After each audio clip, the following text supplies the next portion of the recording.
you know, I really feel like the tune is pretty good up to about 15 pounds.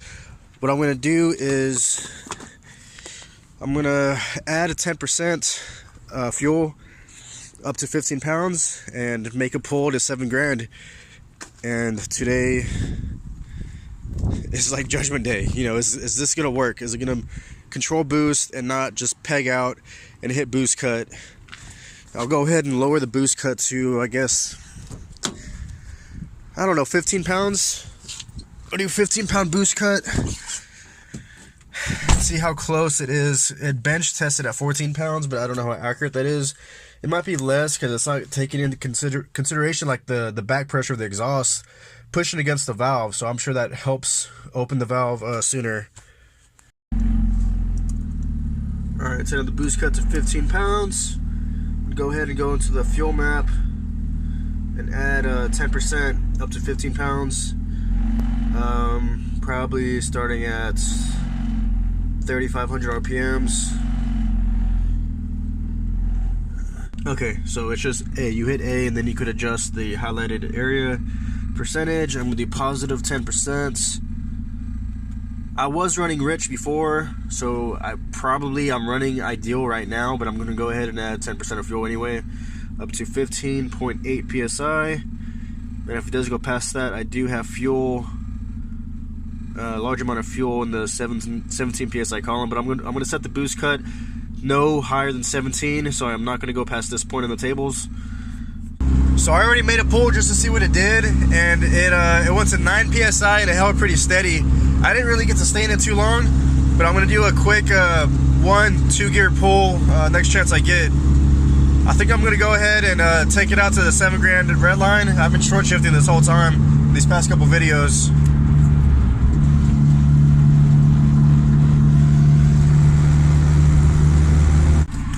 Alright, so I'm going to go ahead and get in it. Like I said, I'm going to go ahead and take it to the 7,000 RPM red line. Just a 1-2, stay in it like 100% and see what it does. It's only 9 psi, so it's not going to be crazy.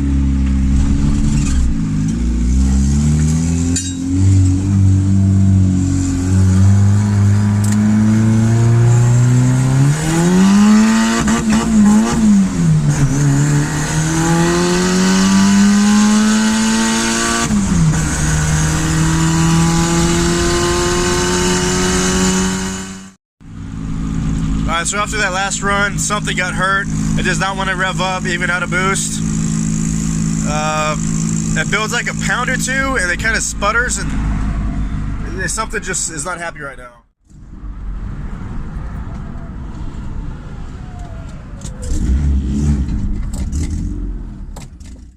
But yeah, so in the middle of all that, it lost power. It's acting like the timing got really retarded. Because it's just really, even out of boost, it's real lazy to rev up. It's just real, yeah, I'm not sure what the hell. Let me check the timing. Alright guys, I got a little bit of bad news. I think I screwed up the car, just a little bit though. Well, hopefully just a little bit.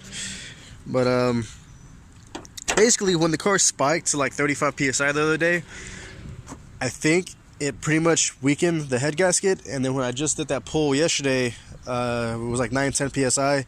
I did a couple pulls at like 10 pounds. I think that just finished it off. It was already on the way out, and I think doing those last couple pulls, just, you know, that's all she had left in it, and that's why I lost power. It must have low compression. So right now I'm going to go through a couple of things I like to check for to make sure it has a blown head gasket. Okay, so cylinder 1 is just above 100. Call that 105.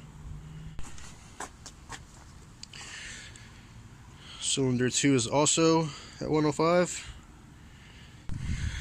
Cylinder 3 is also 105.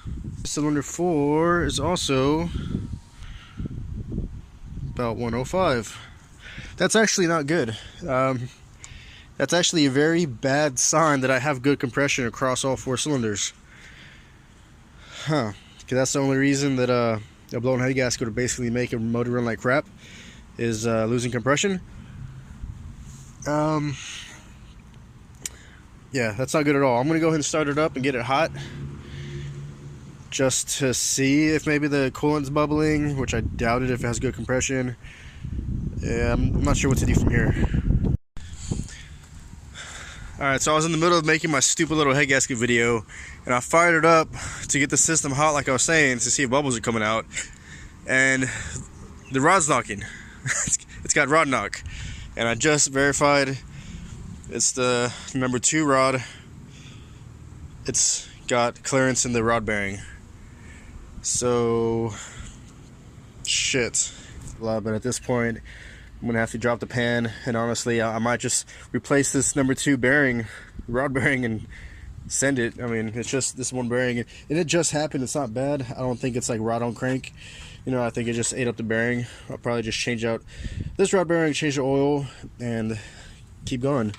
So on the downward stroke, the crankshaft is pulling the connecting rod down, so all the tension is at the top of the rod. So if it's got clearance, you could push the piston down. The piston in the rod will move down. I'm gonna try and catch this as best I can. So best case scenario, I caught it soon enough to where it's just material off the bearing that is damaged and worn, and it didn't actually spin and mess up the crank and rod. So pretty much as soon as possible, I need to drop the pan, drop the girdle, and get to the rod bearings. And good thing I could just change them out in the driveway or wherever it's parked. You know, I don't need to take the engine out or anything. But you know, I'm gonna be hopeful. This does suck. It is a setback, but you got to pay to play. It's a part of the game. But it's just that's in the next episode. It's gonna be me dropping the pan, checking out the rod bearings, and seeing what exactly what they look like and what happened. It's crazy how the car loses power when it spins a bearing, or not necessarily spins a bearing, but has rod knock. It's happened to me before where I had a car have rod knock and it lost power. I don't really understand why. The compression is good. You